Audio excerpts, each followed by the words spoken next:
दोस्तों नमस्कार, मैं हूं शीतला तिवारी। आइए एक बार जो अनुराग यादव के बारे में बात कर लिया जाए। तो अनुराग यादव मामले में जो है अब बहुत दिलचस्प कहानी आ गई है। दिलचस्प कहानी का मतलब समझ लीजिए कि लालता यादव जो है अब उसके पास कोई रास्ता नहीं बचा है। आपने देखा था कि लालता यादव जो है जब उसको तहसीलदार कोर्ट से तत्काल तत्काल प्रभाव से जो है कब्जा हटाने के लिए जब नोटिस जारी कर दी गई, यहाँ यानी आदेश हो गया, तो लालता यादव के पास कोई जो है विकल्प नहीं बचा। मैं आपको जैसा बताया था कि यही कर सकता है, वही उसने किया। वह भाग करके जिलाधिकारी के यहाँ जाता है और वहाँ जो है वह अर्जी दाखिल करता है कि भैया जो आदेश तहसीलदार महोदय का है उसको जो है आप कैंसिल कर दीजिए और हमें जो है स्टे दे दीजिए। उसके मतलब दिमाग में यह था कि एक बार अगर स्टे मिल जाएगा तो एक बार स्टे ले लेंगे तो फिर जो है 1 साल 2 साल फिर जो है निकल जाएगा, जैसा कि आपने देखा था तहसीलदार कोर्ट में उसने किया था। तो जिलाधिकारी को सबको पता है, क्योंकि जिले जौनपुर से लेकर के पूरे प्रदेश में पता है, तो जिला अधिकारी को तो पता ही है अनुराग यादव मामले में। क्योंकि जब आदेश हुआ था इसका तत्काल प्रभाव से यानी कब्जा का जो है बुलडोजर चलाने का, तो उस पर जो है अनुराग का परिवार जिलाधिकारी से मिला था, कलेक्टर से मिला था। इस पर जो है कलेक्टर के यहाँ से कोई इसको जो है राहत नहीं मिली। तो लालता यादव जो है भाग करके जाता है हाई कोर्ट। हाई कोर्ट जाता है, वहाँ जो है कई वकीलों को बुलाता है, उसके बाद उनको गुमराह करता है और उनको जो है तहसीलदार का आदेश दिखाता है और वहाँ जो है कोशिश करता है कि अगर हाई कोर्ट से स्टे मिल जाएगा तो फिर काफ़ी ठीक हो जाएगा। लेकिन दोस्तों कोर्ट से जो है स्टे तो मिला हाई कोर्ट से, लेकिन स्टे जो मिला है वह केवल 2 हफ्ते का स्टे मिला है, 14 दिन का।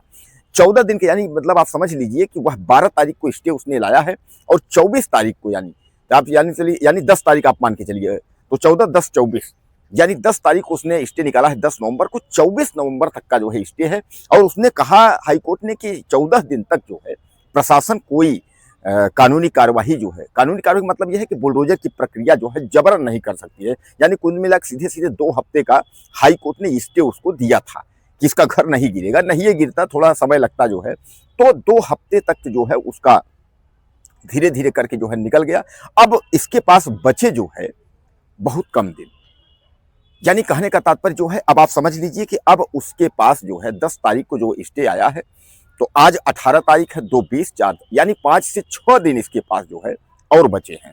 अब 5 से 6 दिन बाद जो है नया पैतरा लालता यादव क्या करता है, यानी जो है नए सिरे से वह क्या करता है, नया क्या प्लान बनाता है, कोई दूसरा प्लान बनाता है या फिर किसी दीवानी में जाता है या कमिश्नरेट जाता है या कहीं और जाता है।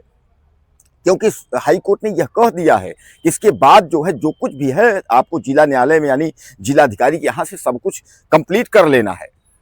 तो दोस्तों क्या लगता है आपको कि अब अनुराग यादव मसले में लालता यादव के घर पर बुलडोजर चल जाएगा? 24 तारीख डेट है, 24 तारीख के बाद क्या बुलडोजर चलेगा या लालता जो है कोई नया प्लान यानी नया पैतरा जो है लेकर के आएगा? और एक चीज और जानिएगा, अभी मुकदमा इन लोगों का जो है फास्ट ट्रैक कोर्ट में चल रहा है, यानी बहुत फास्ट जो चल रहा है, जो मर्डर का मुकदमा है। अब उसमें भी कहा जा रहा है कि इसका जो लड़का जो रमेश है, मुख्य हत्यारा जो रमेश यादव है, लाता यादव का लड़का, उसको भी सजा होनी है। वो सजा खैर साथ में ये लोग हैं, सबको होगी सजा, बचेगा कोई नहीं। लेकिन कुल मिलाकर के जो है यह बुलडोजर की कार्रवाई और सजा लगता है कि दोनों जो है इन लोगों के साथ एक बार में ही हो जाएगा। लगता है बुलडोजर और सजा लगता है कि एक साथ ही होगा। इसीलिए जो है ईश्वरीय कृपा है कि बुलडोजर धीरे धीरे करके जो है डेट जो बढ़ रहा है, क्योंकि जैसे जैसे बुलडोजर का डेट बढ़ रहा है वैसे वैसे उस सजा की भी जो पोजीशन है, उम्र कैद फांसी जो कुछ भी होना होगा वह भी जो है जल्दी जल्दी हो रहा है। तो फास्ट ट्रैक कोर्ट में जो है जब तक रमेश यादव इन सबको जो है फांसी की सजा या आजीवन कारावास की सजा होगी, तभी तक लगता है कि बुलडोजर की भी प्रक्रिया जो है वह तभी तक होगी। अब कुल मिलाकर के लालता जो है यादव गिड़गिड़ा रहा है, परेशान है। हालांकि चूंकि उसने सोचा कि जेल में था मैं, तो घर मैंने बचा लिया, मेरा वकील जो है तमाम इधर उधर करके घर बचा लिया, तो मैं बाहर हूँ, कुछ न कुछ करूंगा। उधर उसका बेटा राजेश दरोगा जो है वह भी परेशान है, वह भी छटपटा रहा है। 2 मंजिला इमारत में इतना पैसा लगा है।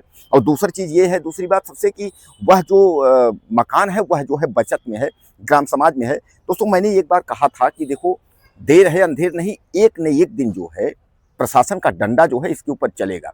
अगर बचत में इसका जो है ग्राम समाज में अगर इसका मकान है तो उसको गिरना ही गिरना है। आप कितने दिन बचाओगे? सत्ता का जो है आपके ऊपर कितने दिन तक जो है वो रहेगा, दबाव रहेगा, सब कुछ रहेगा। तहसीलदार हो या कलेक्टर हो, आपकी मदद कितने दिन तक करेंगे? तो कहने का तात्पर्य यह है कि कानूनी पॉइंट जो है आप दबा रह सकता है, लेकिन उससे उबर नहीं सकते आप। लालता यादव जरूर सोच रहा होगा कि हम घर बचा ले जाएंगे, हम ये कर लेंगे, वो कर लेंगे, लेकिन कानून आपका पीछा नहीं छोड़ेगा। वो जो है वो कागज जो होता है वो चलता रहता है, चलता रहता है। उसके बाद फिर हम आपको एक बता दें, आपको जो है प्रयागराज की ही एक घटना है। 25 पैसे जो है वो सरकार का बकाया था, और बाद में जो है उस 25 पैसे के लिए 25,000 रुपए जो है किसान को भरना पड़ा। तो कहने का तात्पर्य ये है कि ऐसा नहीं है कि वो जो है सरकार का जो है आप किसी भी तरीके से आप जो है दबा देंगे, ऐसा नहीं है। सरकार जो है एक न एक दिन जो है आपको उस दायरे में लाएगी, और उस दायरे में लाएगी तो आपका सब कुछ जो है वह खत्म हो चुका होगा। जैसे कि लालता यादव जरूर वो सोच रहा है कि हम बच जाएंगे, लेकिन लालता यादव जो है दोस्तों बच नहीं पाएगा। वह जो है अब सामने आपके 5 से 6 दिन है। बुलडोजर की जो प्रक्रिया है 24 तारीख को ही क्लियर हो जाएगी, क्योंकि हाई कोर्ट जो है एक बार जो है आपको 2 हफ्ते का स्टे दे करके उसके बाद उसने अपना पल्ला झाड़ लिया है। अब आपको फिर जो है यही तहसीलदार कोर्ट के और जो है डीएम कोर्ट के चक्कर लगाने होंगे। तो अब डीएम कोर्ट के चक्कर लगाने होंगे तो डीएम से कोई राहत तो मिलना नहीं है। डीएम ने तो साफ तौर पे अनुराग के परिवार को कहा भी है कार्रवाई होगी, बुलडोजर चलेगा, जो कि तहसीलदार ने जो निर्णय कर दिया है अब उसी के तहत जो है कब्जा हटाने की कार्रवाई होगी। तो दोस्तों आपको क्या लगता है, अपनी राय मुझे आप दीजिएगा, और चैनल को सब्सक्राइब कर लीजिए वीडियो में।